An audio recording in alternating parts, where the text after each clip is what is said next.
barik lana fima razaqtana wa qina adzabannar.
Bismillahirrahmanirrahim. Assalamualaikum warahmatullahi wabarakatuh.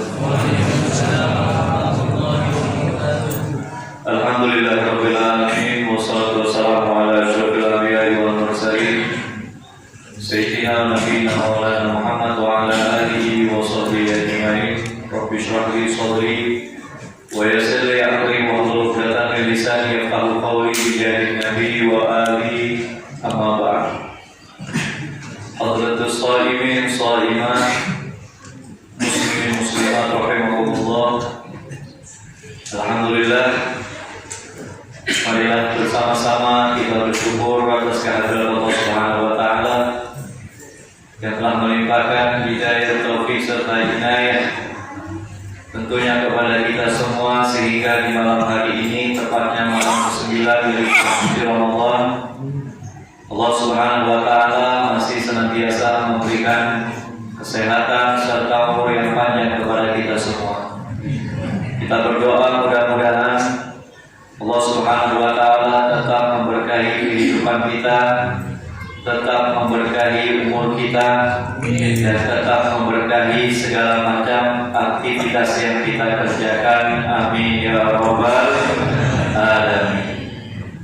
Hadirin hadirat rahimakumullah, di dalam satu hadis Rasulullah SAW telah menyebutkan, awwalu ma yud'a ila jannah al-hammadun alladzina yashkuruna Allah ta'ala fi kulli hal, kama Rasul SAW. Disebutkan dalam sabda Nabi bahwa nanti di hari kiamat akan ada satu golongan manusia yang paling pertama diserukan atau dipanggil oleh para malaikat Allah untuk masuk ke dalam surga. Golongan tersebut disebut dengan Al-Hammadun. Siapakah yang dimaksud dengan Al-Hammadun? Mereka adalah orang-orang yang selalu bersyukur kepada Allah dalam setiap keadaan. Maka kalau kita bisa berkaca terhadap diri kita sendiri tentang nikmat yang telah diberikan oleh Allah Subhanahu wa taala, maka amatlah banyak, sehingga mewajibkan kita untuk dapat selalu bersyukur kepada Allah Subhanahu wa taala.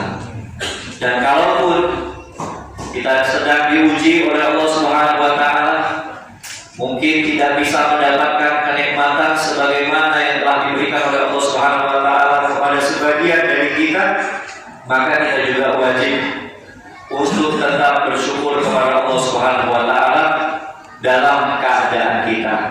Insya Allah berkah dari syukur yang kita ucapkan, berkah dari syukur yang kita ekspresikan, Allah Subhanahu wa taala menjadikan kita di antara orang-orang yang berhak mendapatkan kenikmatan surga Allah Subhanahu wa taala.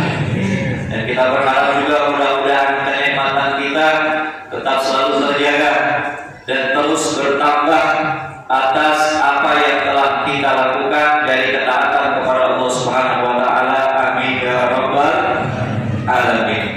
Hadirin hadirat rahimakumullah, telah menyebutkan bahwa banyak sekali cara bisa mencapai kedekatan. Tentunya cara ini adalah dengan banyak melakukan berbagai macam amal soleh ataupun amal ketaatan kepada Allah Subhanahu wa Ta'ala. Salah satu di antara amal soleh yang bisa ini adalah dengan berbagi rezeki kepada siapapun yang hidup bersama kita. Dan itu seringkali dicontohkan oleh mereka keluarga Nabi Shallallahu Alaihi Wasallam dan juga oleh mereka para sahabat Nabi Muhammad Shallallahu Alaihi Wasallam. Salah satu di antaranya adalah Sayyidina Ali bin Abi Thalib radhiyallahu taala anhu. Imam Ali bin Abi Thalib radhiyallahu taala anhu ini menjadi salah satu di antara sekian sahabat Nabi Shallallahu Alaihi Wasallam yang selalu berbagi rezeki kepada setiap orang yang sedang menjalankan ibadah puasa. Sebagaimana yang disebutkan bahwa kediaman Imam Ali bin Abi Thalib radhiyallahu anhu yang diwakili pada saat itu kepada anaknya Imam Hasan bin Ali bin Abi Thalib setiap hari sepanjang bulan suci Ramadan menyiapkan hidangan berbuka kepada siapapun yang datang di kota Madinah. Dan subhanallah, persiapannya itu makin hari makin tambah banyak.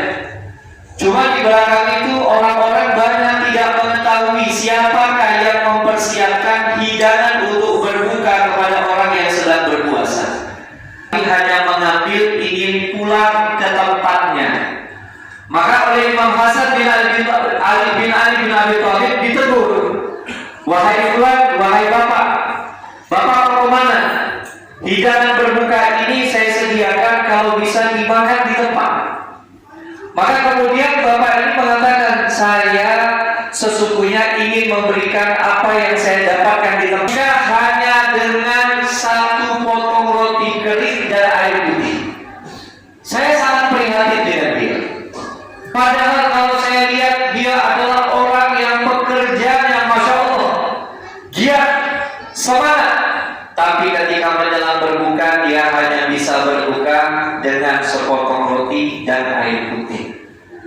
Maka Imam Hasan bin Ali bin Abi Thalib meneteskan air mata. Beliau bersedih karena beliau tahu siapakah orang.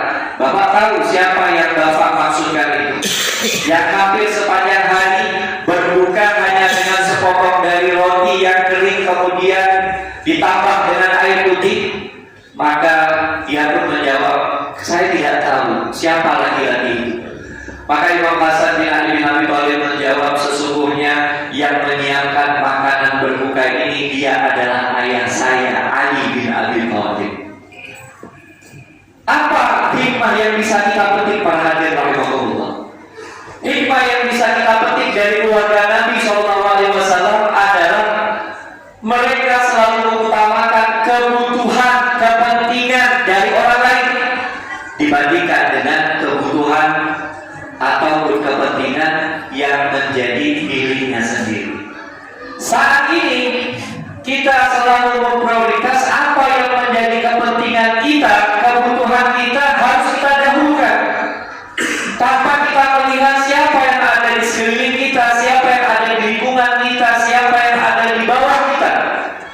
Padahal kalau kita mengambil satu sifat yang diajarkan oleh Imam Ali bin Abi Thalib radhiyallahu taala dan para sahabat yang lainnya, maka kita akan banyak mendapatkan kenikmatan serta keberkahan dari Allah Subhanahu wa taala. Sampai mereka para sahabat Nabi sallallahu alaihi wasallam yang memiliki sifat seperti ini dipuji oleh Allah di dalam Al-Qur'an pada hari ini. Allah Subhanahu wa taala mengatakan di dalam Al-Qur'an, "Wa yu'thiruna 'ala anfusihim walau kana bihim khassasah." Dan mereka para sahabat Nabi itu lebih mengutamakan orang-orang yang membutuhkan dibandingkan mereka sendiri.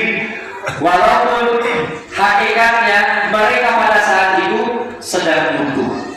Seperti halnya kita mungkin sedang butuh, tapi kalau kita melihat ke arah belakang, ke arah yang ada di bawah kita, ada juga yang lebih butuh daripada kita. Maka cobalah di Ramadan tahun ini kita ajak diri kita kita untuk menjadi orang yang selalu mengedepankan apa yang menjadi kebutuhan orang lain dibandingkan dengan kebutuhan kita. Insya Allah, Allah Subhanahu wa Ta'ala akan menjadikan Ramadan kita Ramadan yang berhasil, Ramadan yang sukses, Ramadan yang penuh dengan kebaikan, Ramadan yang penuh dengan keberkahan. Dan kita memohon kepada Allah Subhanahu wa Ta'ala di malam hari yang mulia ini, Allah memilih kita di antara sekian hamba untuk bisa beramal soleh dengan banyak amal-amal soleh yang kita kerjakan. Karena sejatinya para hadirin rahimahullah, setiap malam di malam-malam Ramadan, para malaikat Allah Subhanahu wa Ta'ala menyuruhkan, ya baghiyal khair aqbil wa ya baghiyal syarr aqsir.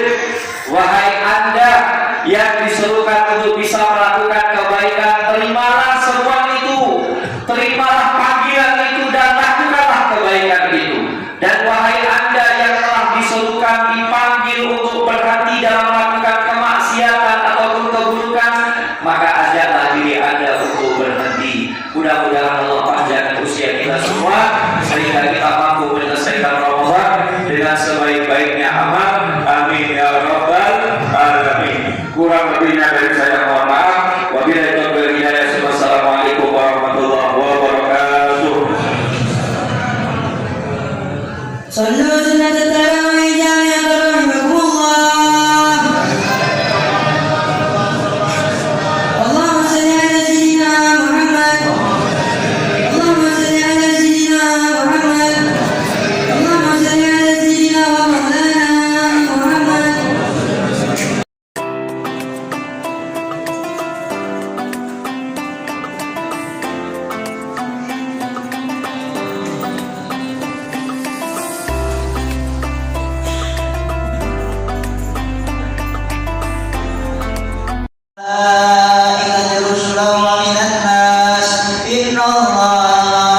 إن الله سميع بصير يعلم ما بين أيديهم وما